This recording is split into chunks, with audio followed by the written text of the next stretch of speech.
Hey stalkers, Evan from Stock Music Musician, and today I want to talk to you about how to make Christmas music.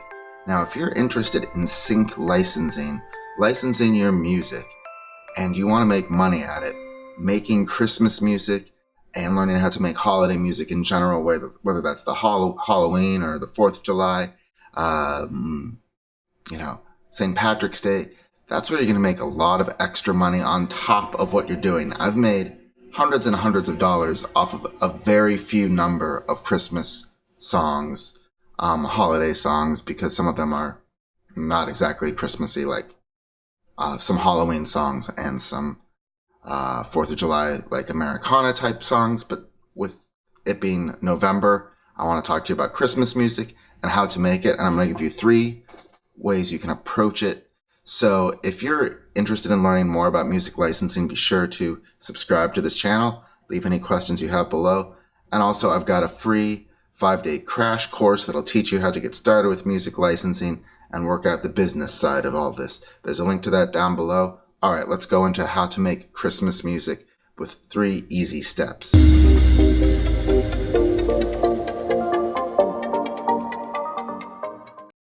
The first thing you have to decide is whether or not you're going to make an original Christmas song or if you're going to cover a public domain Christmas song. So if you're making an original song, what you're going to want to do is make it probably upbeat and peppy, because with sync licensing, usually if an advertiser isn't usually looking to have something sad, especially not around the holiday time.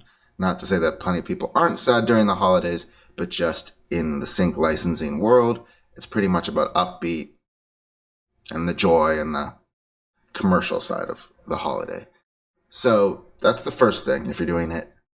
And that's going to actually apply to both if you're doing an original song.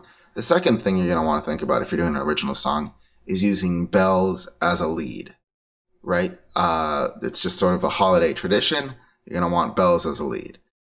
You're going to want to keep it major mostly.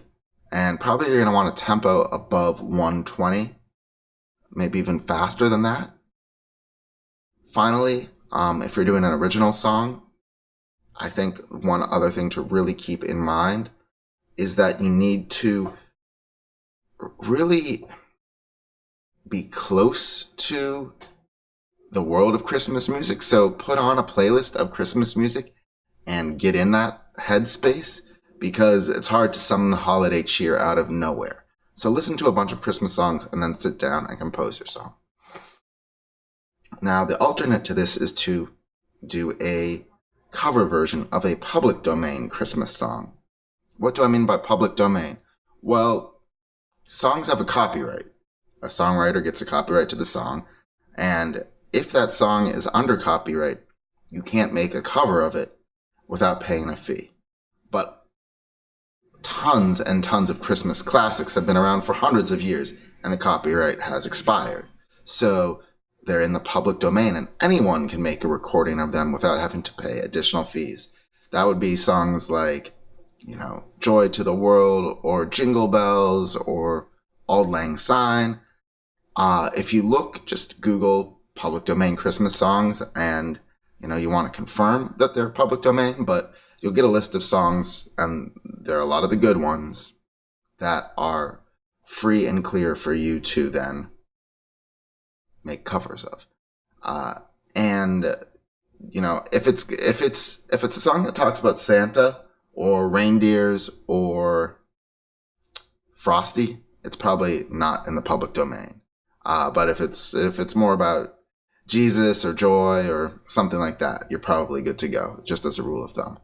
So now moving on to the second principle of making holiday Christmas music. And how to make this type of Christmas music is something that I think is really just key to the sync music world, is that you're going to want to do it in non-traditional genres. Now, there's probably, hundreds of versions of Jingle Bells, for example. But is there a trap version of Jingle Bells? Is there a synthwave version? Is there a death metal version, right? It's about taking a new spin on a classic. And this also applies to your original compositions, because the world of straight up pop or classical Christmas songs is pretty saturated, but there's room on the margins. And as genres evolve, as markets evolve, you could do a Latin jazz version, for example, of a song. As the tastes change and as styles change, you want to bring Christmas music into the contemporary world. This makes it fresh and more appealing to your clients, and it'll probably make it more enjoyable for you than trying to just do a straight up version of Joy to the World. So when you approach it, think of the genre, bake that in really early on, and build your song around that.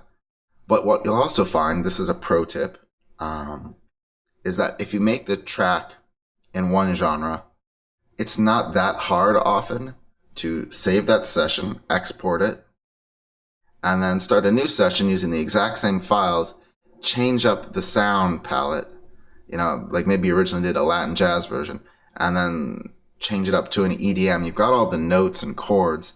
You're probably going to have to change them a little bit with the swing and the tempo and all of that, but it provides a really good jumping off point for making 2 or 3 covers of the same song for a lot less time spent, right? You can almost batch process because you may have a lot of the MIDI data already there. At least you know the chords. So that would be a pro tip just on point 3.